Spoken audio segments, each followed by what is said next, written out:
The Dallas Cowboys enter the 2026 offseason with a clear defensive objective. Stability in the secondary remains an unresolved issue. Talent alone has not translated into consistent execution. What has been missing is authoritative leadership on the back end. This makes Byard an almost ideal solution, not just as a starter, but as a tone setter. Dallas is not merely browsing, they are evaluating fit. From a roster construction standpoint, the logic is straightforward. Dallas needs a starting safety who can immediately command respect. They also need someone capable of accelerating schematic adjustments. Byard's experience allows defensive coordinators greater flexibility. His anticipation reduces the margin for catastrophic coverage breakdowns. Those traits become invaluable in high-stakes situations, especially in a conference defined by elite quarterbacks. Financially, Dallas can position itself competitively. They are accustomed to allocating premium resources to cornerstone defenders. The question is not whether they can afford him. It is whether they are willing to prioritize leadership over younger alternatives. Evidence suggests they are. Veteran presence has become a recurring theme in their recent strategies. Byard fits that profile seamlessly. For Chicago, this creates a dangerous bidding environment. Once multiple contenders engage, control shifts away from the incumbent team. Retention becomes reactive rather than proactive. Deadlines tighten. Concessions increase. The Bears must decide how far they are willing to go, and whether the long-term cost aligns with their broader roster vision. The ripple effect on the rest of the safety room. While Byard commands headlines, the rest of Chicago's safety situation cannot be ignored. Players like C.J. Gardner-Johnson bring intensity, but also volatility. Short-term solutions offer flexibility, but little certainty. One-year contracts rarely build defensive cohesion. They serve as placeholders, not foundations. Chicago must weigh emotional spark against strategic consistency. That balance is difficult to strike. Depth options such as Elijah Hicks and Jonathan Owens provide utility. They contribute on special teams and rotational packages. However, neither has demonstrated sustained starter-level reliability.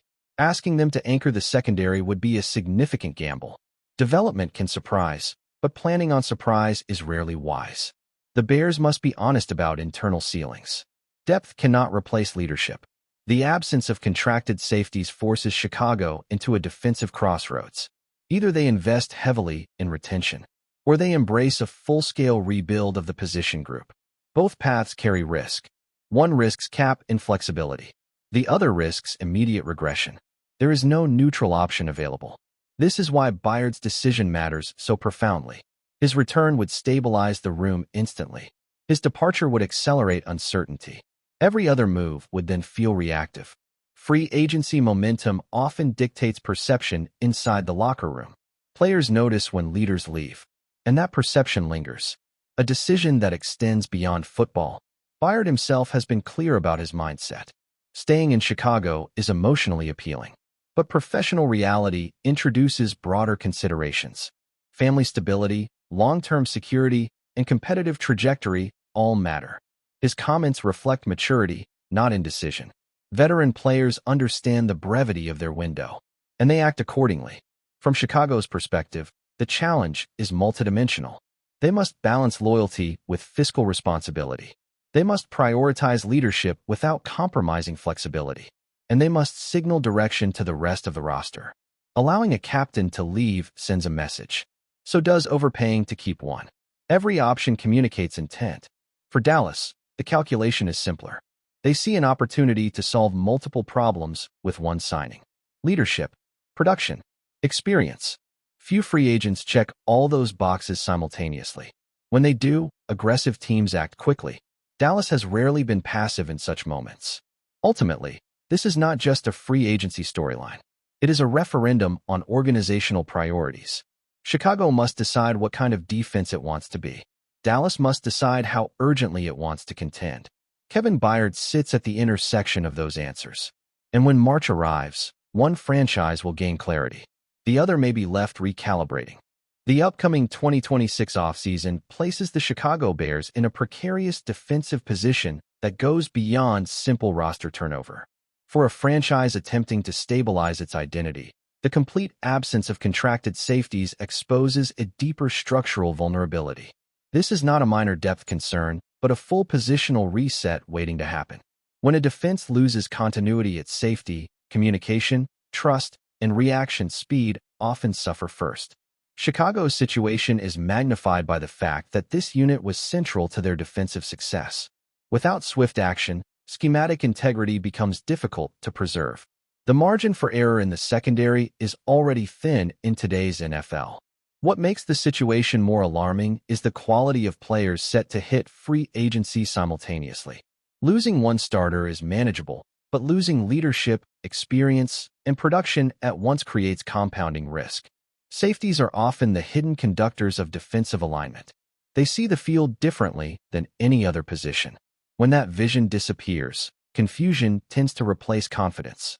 Chicago now faces that exact possibility. The front office must decide whether to preserve continuity or accept a disruptive reset. The Bears' defensive performance in recent seasons relied heavily on stability on the back end. That stability was not accidental. It was built through communication, accountability, and veteran presence. Removing those pillars invites regression even if replacements are talented. Development takes time, and time is rarely generous in the NFL. This reality frames the urgency of Chicago's offseason decisions, and it explains why the market will not be kind. Among all looming decisions, one name stands above the rest, not because of reputation alone, but because of what he represents inside the locker room. Losing him would not only weaken the depth chart, it would alter the culture of the secondary. That is where the real danger lies, and that is exactly why other teams are watching closely, including one with an obvious need and financial flexibility. Kevin Byard's market value extends beyond statistics. At the center of this unfolding scenario is Kevin Byard, whose 2025 season dramatically reshaped his market value. Leading the league in interceptions is impressive on its own. Doing so while serving as a defensive captain elevates that performance into a different category. Production and leadership rarely peak at the same time. When they do, the market reacts aggressively. That reaction is now inevitable. Chicago understands this reality, even if it complicates retention efforts. Byard's impact was not limited to turnovers. His presence dictated alignment, spacing, and trust across the secondary. Younger defenders benefited from his decisiveness before the snap. Veterans respected his accountability after the play. This dual influence is difficult to quantify yet immediately noticeable when absent. Teams searching for defensive stability value this more than raw athletic metrics. That is why his demand will extend well beyond Chicago. The Bears have been transparent about their desire to keep him. Transparency, however, does not guarantee success in free agency. The league operates on leverage, not loyalty. Byard's resume gives him both negotiating power and optionality. At this stage of his career, contract structure matters as much as location. Years, guarantees, and competitive direction all enter the equation. Chicago must now compete on every front simultaneously. That competition intensifies when rival teams identify matching needs. And few needs are as obvious as leadership in the secondary. This is where market pressure shifts from theoretical to tangible. One franchise, in particular, stands positioned to exploit that leverage. Not quietly, but decisively. Their interest is logical, strategic, and potentially disruptive. For Chicago, the threat is very real.